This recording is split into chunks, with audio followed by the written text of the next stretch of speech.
माँ पर लिखी कई कहानियों की तरह ये छोटी सी कहानी जिसका शीर्षक है माँ का आखिरी खत आपको भावुक कर देगी। इस कहानी को सुनने के बाद आप अगर माँ से नाराज़ भी हैं तो ज़्यादा देर तक नाराज़ नहीं रह पाएंगे। आइए पढ़ते हैं कहानी। रात के 12 बज चुके थे। माँ कभी दरवाजे की तरफ देखती तो कभी एक नज़र घड़ी के तरफ। माँ की आंखों में और चेहरे पर चिंता साफ नजर आ रही थी। थोड़ी ही देर में दरवाजे की घंटी बजी। माँ ने काफ़ी तेज़ी से दरवाज़ा खोला और सामने बैठे विक्रम और बहू मान्यता को देखकर पूछा, इतनी देर क्यों हो गई? मैं कब से तुम्हारी राह देख रही थी। माँ, मैं अब छोटा नहीं हूँ, तुम मेरी चिंता मत किया करो। विक्रम घर के अंदर प्रवेश करते हुए बोला, बेटा कितना भी बड़ा हो जाए माँ के लिए छोटा ही रहता है। चलो छोड़ो, हाथ पैर धो लो, मैं तुम्हारे लिए खाना लगा देती हूँ। माँ ने दरवाज़ा बंद करते हुए कहा, माँ जी हम बाहर से खाना खाकर आए हैं, आप खा लीजिए, हम सोने जा रहे हैं। बहू मान्यता ने कहा, लेकिन मैंने तो तुम लोगों की पसंद की खीर बनाई है, आओ थोड़ी थोड़ी खा लो।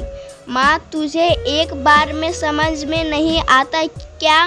तेरी बहू ने कहा ना हम बाहर से खाना खाकर आए हैं, क्यों परेशान करती है?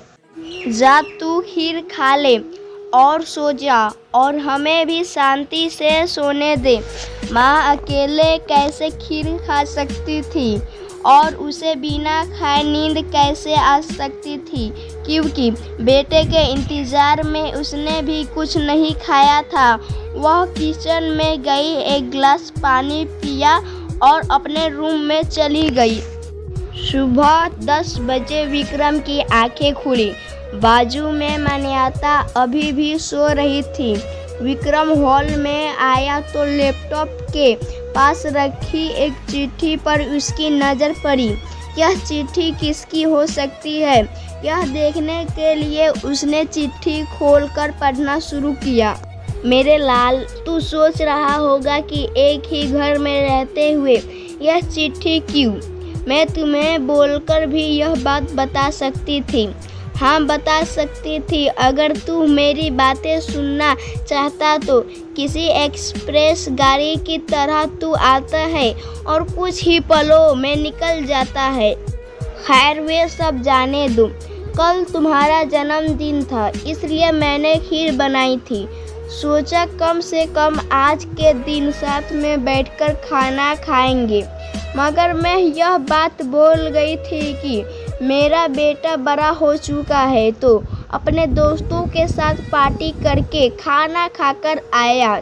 चलो मुझे इस बात की खुशी ही हुई। मेरी दवाइयाँ ख़त्म हो गई है। मैंने कुछ दिनों पहले तुझे दवाई की एक चिट्ठी दी थी। अगर वक्त मिले तो वह दवाई मुझे लाकर देना, मुझे थोड़ी राहत तो हो जाएगी। विक्रम को याद आया कि 4-5 दिन पहले माँ ने एक दवाई की चिट्ठी दी थी। उसने अपने ऑफिस के बैग में जाकर उस चिट्ठी को तलाशा और उसे खोलकर देखा। उसमें लिखा था, मुझे ऐसी दवाई लाकर दो जिससे मैं अपने बेटे को भुला सकूं। विक्रम को रियलाइज हुआ कि उससे बहुत बड़ी गलती हो गई है। उसकी आंखें नम हो गई। वह तुरंत अपने माँ के कमरे की तरफ दौड़ा। सबसे पहले उठ जाने वाली माँ आज क्यों नहीं उठी थी, देखकर उसे आश्चर्य हुआ। उसने माँ को उठाने की काफ़ी कोशिश की लेकिन माँ एक गहरी नींद में सो चुकी थी।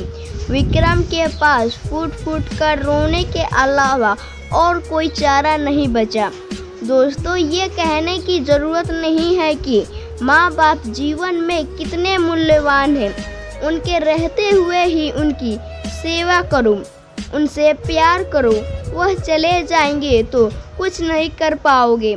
दोस्तों, आपको ये कहानी कैसे लगी अपने कमेंट के द्वारा हमें बताइए और हमारे चैनल को सब्सक्राइब, वीडियो को लाइक ज़रूर कीजिए। धन्यवाद।